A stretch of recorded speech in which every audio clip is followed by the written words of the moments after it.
নতুন স্বাদের এক্কেবারে ভিন্ন ধরনের এই পটলের রেসিপি একবার বানিয়ে নিলে কিন্তু সবাই বারবার খেতে চাইবে, আর বানানোও খুব সহজ। এর জন্য প্রথমেই 500 গ্রাম পটল নিয়ে নিয়েছি শিল নোড়ার ওপরে। এবার এই পটলগুলোকে এক এক করে থেতো করে নেব নোড়ার সাহায্যে। যতটা সম্ভব থেতো করা যায় ছোট ছোট করে ততটাই থেতো করে নিতে হবে।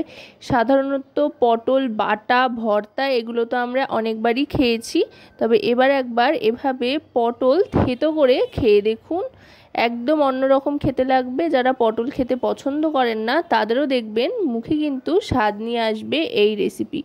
এইভাবে একটা একটা করে সমস্ত পটলগুলোকে আস্তে আস্তে থেতো করে নিতে হবে। হ্যাঁ, একটু সময় সাপেক্ষ ব্যাপার, তবে যত গুড় তত মিষ্টি যেমন, তেমনি সবুর করলেও কিন্তু মেওয়া ফলে। তাই একটু সবুর করে এই রেসিপিটা একবার বানিয়ে নিতে পারলে অসাধারণ লাগে খেতে। আর পটলগুলো থেতো করে নিতে যতক্ষণ, তারপরে কিন্তু রান্না করতে আর খুব একটা বেশি সময় লাগে না।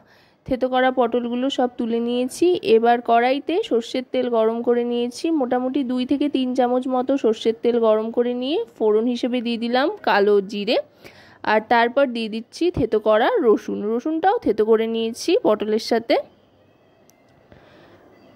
এবার দিয়ে দিচ্ছি পেঁয়াজ কুচি। এটা কিন্তু খুব তাড়াতাড়ি রান্না হয়ে যায় আর খুব বেশি মশলাপাতিও লাগে না, একেবারে কম উপকরণে দারুণ লাগে খেতে। ভাতের সাথে মুছে মুছে খেতে এক থালা ভাত এই দিয়ে কিন্তু খাওয়া হয়ে যায়। পেঁয়াজটা ভাজতে ভাজতে এবার দিয়ে দিলাম কাঁচা লঙ্কা কুচি। পেঁয়াজ আর লঙ্কাটাকে ভালো করে ভেজে নেব। পেঁয়াজ লঙ্কাটা ভাজতে ভাজতে এবার দিয়ে দেব থেতো করে রাখা পটলটা। এভাবে বানিয়ে নিলে কিন্তু পটলের যে দানাটা সেটাও কিন্তু খুব একটা মুখে পড়বে না, কারণ ওগুলোও অনেকটা এই পটলের সাথে থেতলে গিয়েছে। এবার ভালো করে পটলের এটা ভাজা ভাজা করে নেব। পটলটা ভাজতে ভাজতে গ্যাসের ফ্লেমটা মিডিয়ামে করে দিয়ে দেব পরিমাণ মতো হলুদ, লঙ্কার গুঁড়ো, আর তার সাথে নিয়ে নেব পরিমাণ মতো নুন।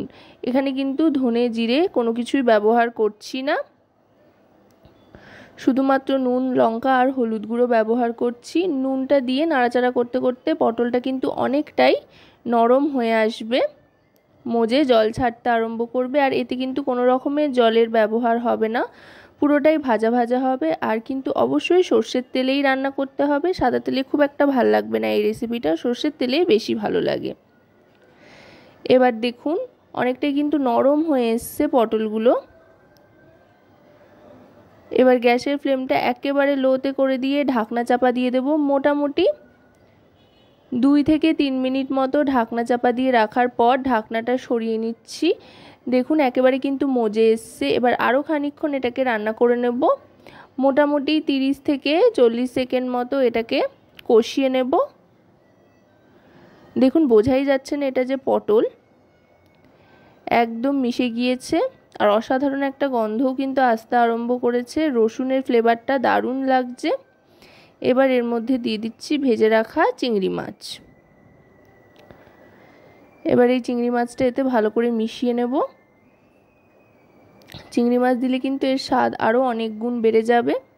নুন হলুদ দিয়ে আগে থাকতেই চিংড়ি মাছটাকে ভেজে রেখেছিলাম, সেটাই দিয়ে এবার ভালো করে মিশিয়ে নিচ্ছি।